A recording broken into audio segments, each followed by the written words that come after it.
tudo bem? Quanto tempo, né? Tô meio sumida. Mas eu vim aqui para atualizar o nosso canal e dessa vez falando sobre um tema, digamos que um pouco polêmico, mas que nos faz pensar sobre como nós, jovens, adolescentes e mulheres cristãs, devemos nos portar diante ao que a sociedade fala, que é meu corpo, minhas regras. Somos nós o quê? Templo do Espírito Santo, certo? Então, o que devemos pensar sobre isso? Nesse bate-papo que eu vou ter junto com as minhas irmãs, são as minhas amigas da PIB de Castanhal, a gente sempre tem essa reunião durante as segundas-feiras. Então, dessa vez abri essa reunião para vocês verem como é que a gente se reúne, o que a gente conversa, um pouquinho do que a gente fala, compartilha um pouco das nossas vidas, histórias, momentos e espero que vocês gostem. Então, fica aí um pouco com a nossa reunião. Nosso bate-papo com as irmãs, as meninas da PIB, International, só que não, eu não sei falar assim. Temos as nossas participantes, Ana Raquel, Letícia Reis, Rafaela Hadman, Rosane Lisboa e nossa telespectadora Luane Oeiras. A gente vai discutir um pouco sobre esse assunto, que é muito polêmico, mas a gente vai tratar sobre a nossa visão como jovens cristãs. Meu corpo, minhas regras. O que nós, como jovens cristãs, acreditamos e pensamos a respeito disso. Eu vou colocar um vídeo primeiro, que é um vídeo de uma colega nossa também,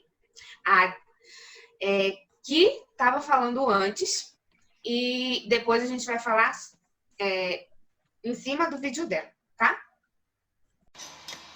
O nosso corpo é templo do Espírito Santo, e é exatamente por isso que eu tô aqui agora.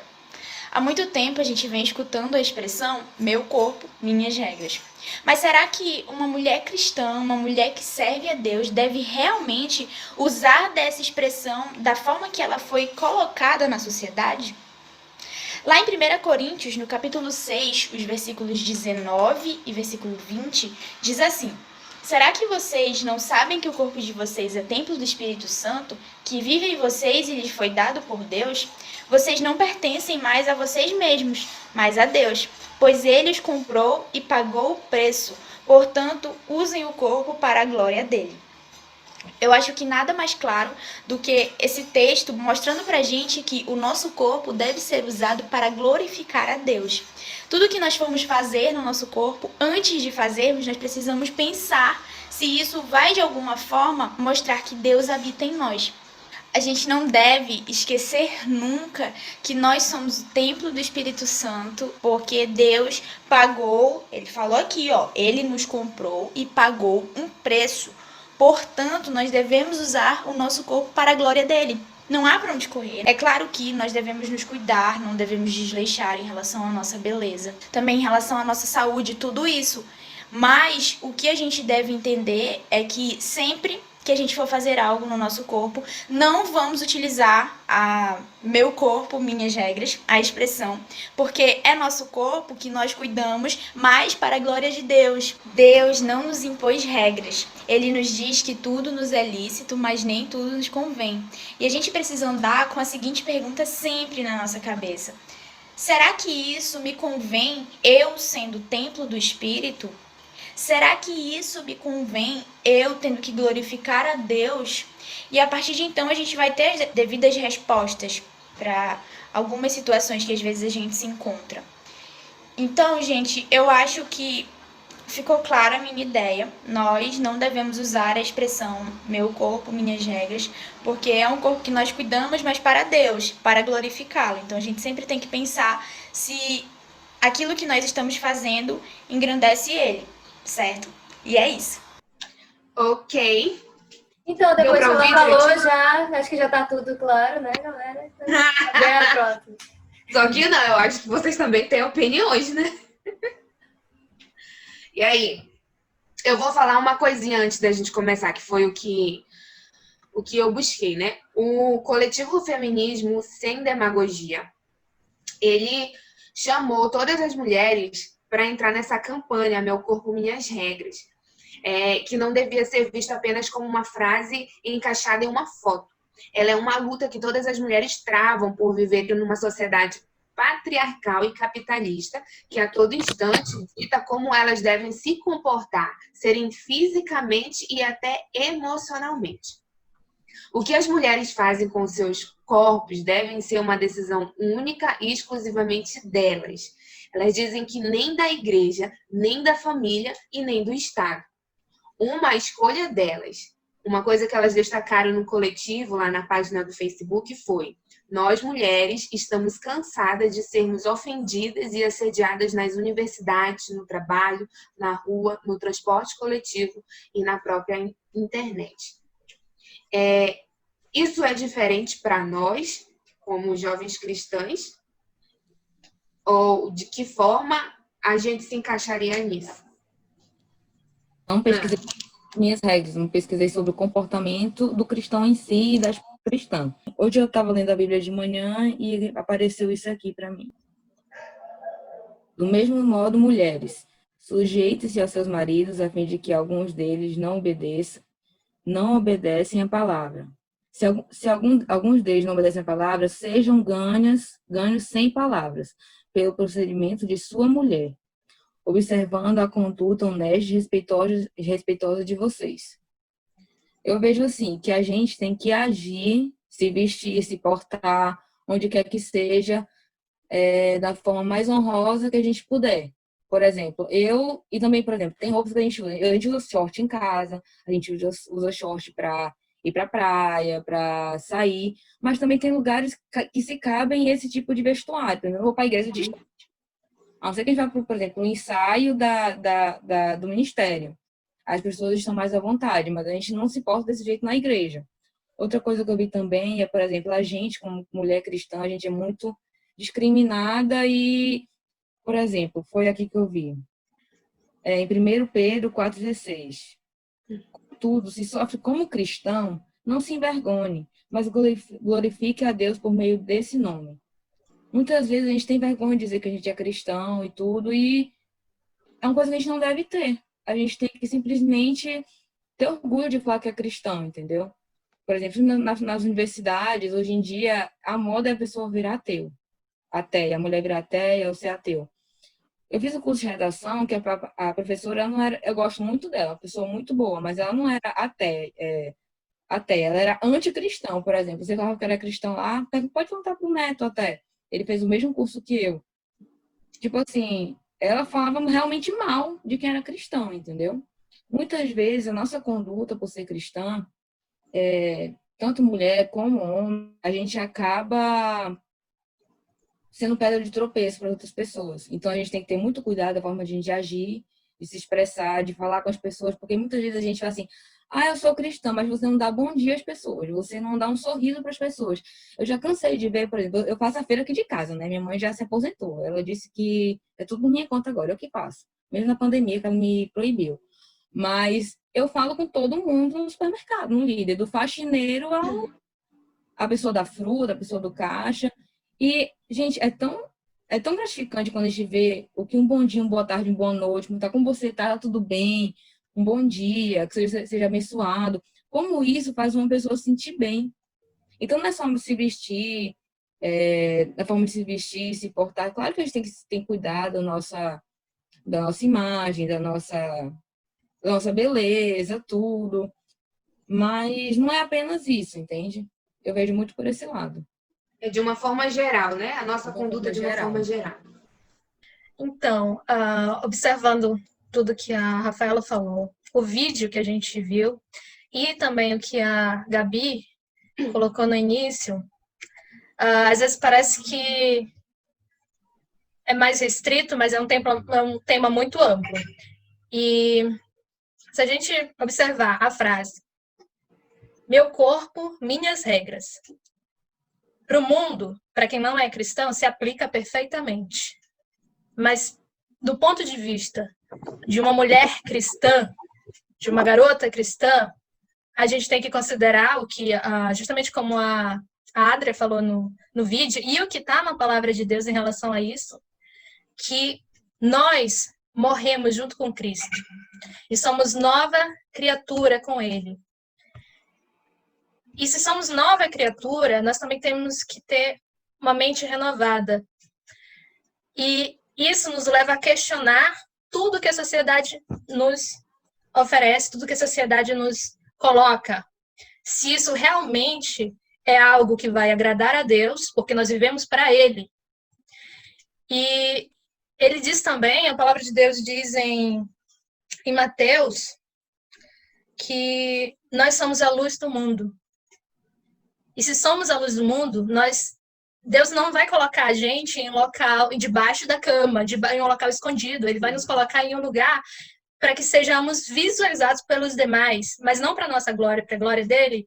E se a gente está em um local de destaque, a gente tem que tem que mostrar o que está dentro da gente, que é o Espírito Santo, isso vai refletir, como a Rafaela falou, no nosso bom dia para um porteiro, para o faxineiro, para qualquer pessoa, seja qual classe, seja quem for, cor, tudo.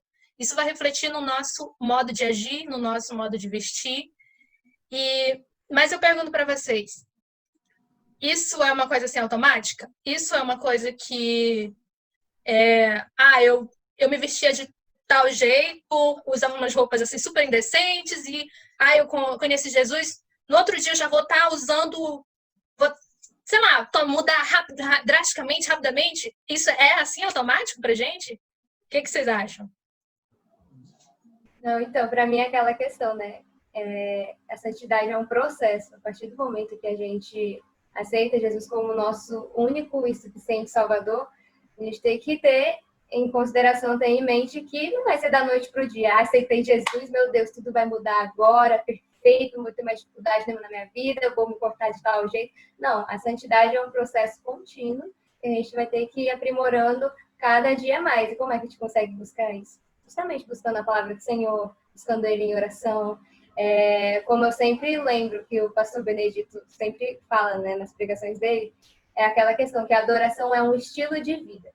Então, eu estava até pensando, né, de acordo com o vídeo que a Adria colocou e tudo que vocês falaram, nós fomos criados, né, com o propósito de adorar a Deus, de glorificar o nome dele.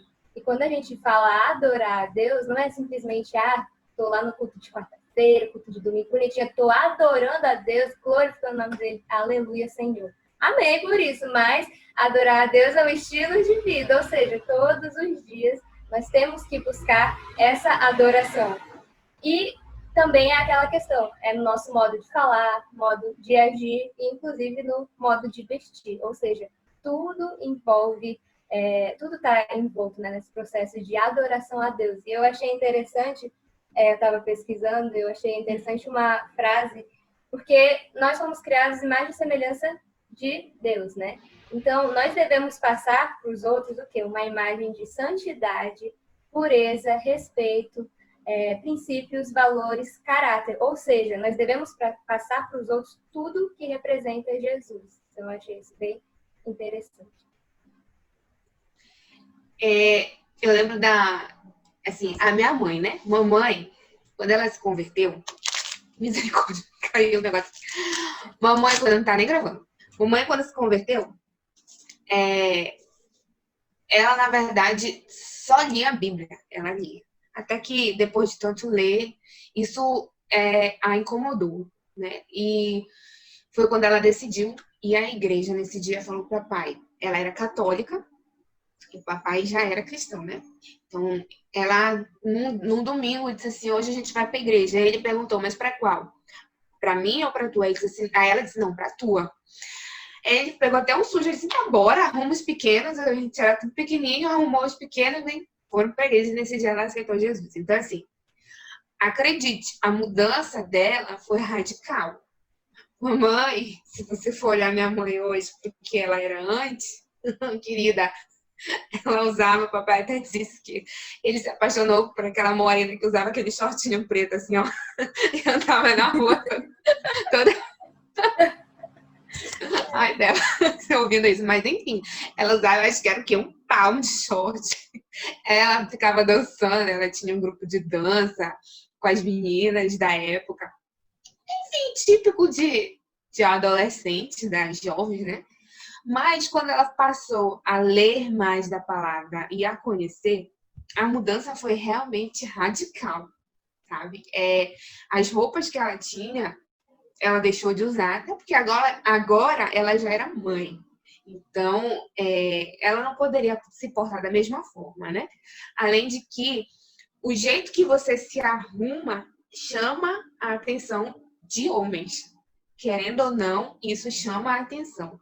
E é uma coisa que muitos colocam, né? Elas colocam, eu não tô nem aí pro que vão pensar, porque é minhas regras, é o meu corpo, minhas regras. E falam para não sofrer abuso, para não ser. Mas isso vai acabar chamando muito mais a atenção dos homens, da forma que você vai se vestir. Então, ela mudou, acredite, ela mudou muito. Assim, brutal mesmo, foi muito brutal, inclusive, foi 880, entendeu? Foi saião, blusão, a roupa, o cabelo estava gigante já, eu disse para ela que ela estava muito feia. Então, com o tempo, foi se aperfeiçoando, né? Graças a Deus, agora ela é maravilhosa da terra, linda, maravilhosa, gatíssima.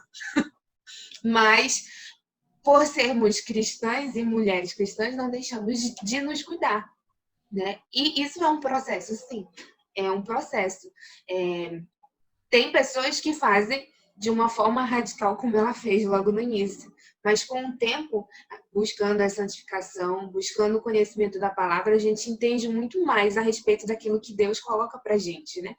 E aí a gente passa a compreender de que não é simplesmente algo assim, bom, mas a gente pode sim ser belas, e também agradar a Deus, fazer aquilo que realmente é agradável. Um livro que eu gosto muito é esse bem aqui, ó.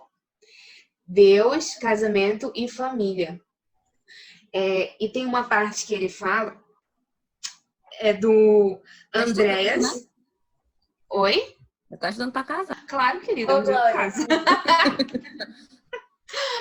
É do Andréas e com David Jones.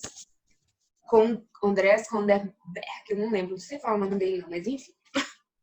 Ele diz assim, ó, o recatado não se limita ao tipo de roupa que as mulheres vestem. Também se estende à linguagem não verbal, aos maneirismos, comportamentos sugestivos, modo de agir agressivo e iniciativas inapropriadas. Ser recatada não significa vestir roupas sem graça e fora de moda, evitar maquiagem e perfume ou permanecer calada na presença de indivíduos do sexo oposto. Assim como a riqueza não é má em si mesma, a beleza física também não é má. Antes, é uma dádiva de Deus.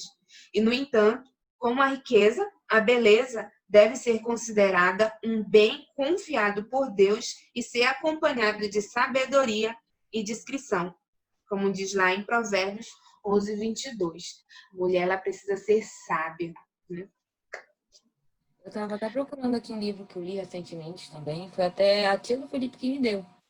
Que é Casamento 2.0, que é daquele casal que tem um programa, Casamento blindado? sabe? Casamento Blindado. Uhum. Ali é uma receita de bolo, né? Tem muita coisa que você tira muito proveito dali. Foi realmente um livro que me surpreendeu, porque eu estava muito, assim, reticente com relação a lê-lo. Mas eu gostei muito do livro. Tipo assim, se muitas mulheres e homens lessem, evitariam muitas coisas, muitos conflitos no casamento. Muitos mesmo. Uhum. Essa é a nossa principal diferença. A gente anda na contramão do mundo, né? E um problema que tem muito, muitas meninas tentam ficar num debate físico e com as de fora. Tipo, porque não conseguiram o menino que queria, não estão naquela briga, né? Eu quero aquele, mas ele tá olhando para aquela lá de fora. Então, pera, que agora eu vou me preparar para fazer o negócio. Só que aí, amada, você tá lutando com com o sagaz, né? E o sagaz é sagaz. Aí eu sempre chamo o capeta de sagaz, porque ele é. E aí o negócio complica.